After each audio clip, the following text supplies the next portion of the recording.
In the southern Tagalog province of Quezon, there are destinations that need to be discovered and enjoyed by families and friends. Gaya na lang dito sa Sariaya, meron ding beach resort na mapapasyalan.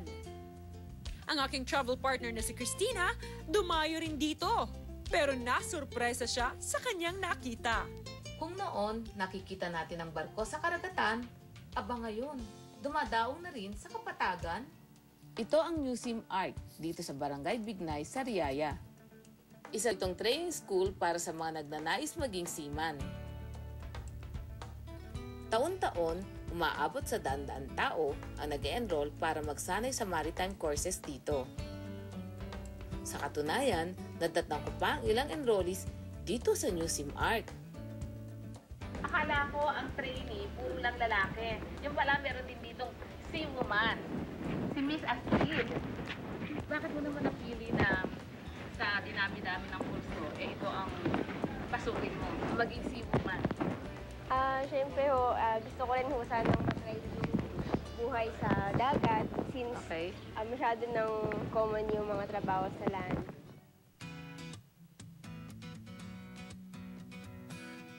Kumpleto ito sa lahat ng kagamitan para sa mga pagsasanay. Kaya kapag nandito ka, para ka na rin nasa loob ng isang tunay na barko. Nandito tayo ngayon sa boat deck na kung saan located yung ating lifeboat at saka yung free fall lifeboat.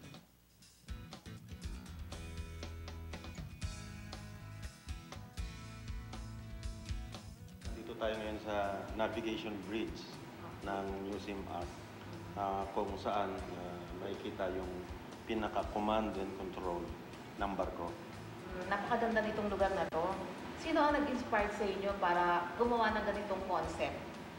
Actually, family-inspired ang ating concept dito. Kasi nagkaroon ng feedbacks na ang training ng seafarers, kinakain yung quality time ng mga seafarers natin during vacation with the family.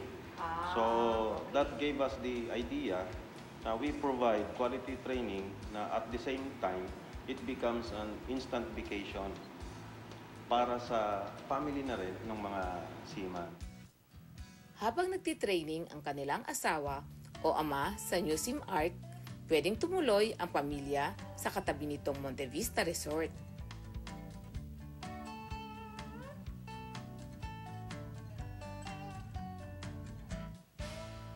Ang dahil ko nakitang napakagandang mga amenities. Merong spa, tapos meron pang playground ng mga bata, meron pang hanging bridge. Oh yes. Diba? At meron pang Lovers Island. Kanina nag-isip ako, bakit ang barko napunta sa kapatagan? Dapat ang barko, diba, humihinto at naglalayag sa tubig.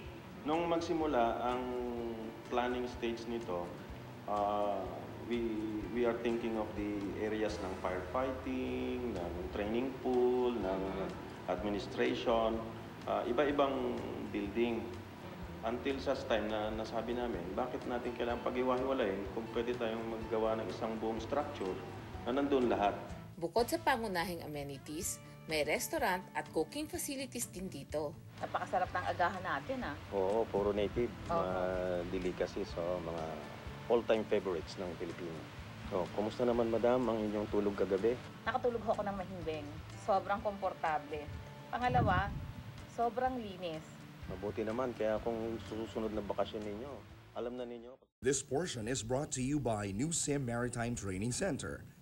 In New Sim, training becomes instant vacation.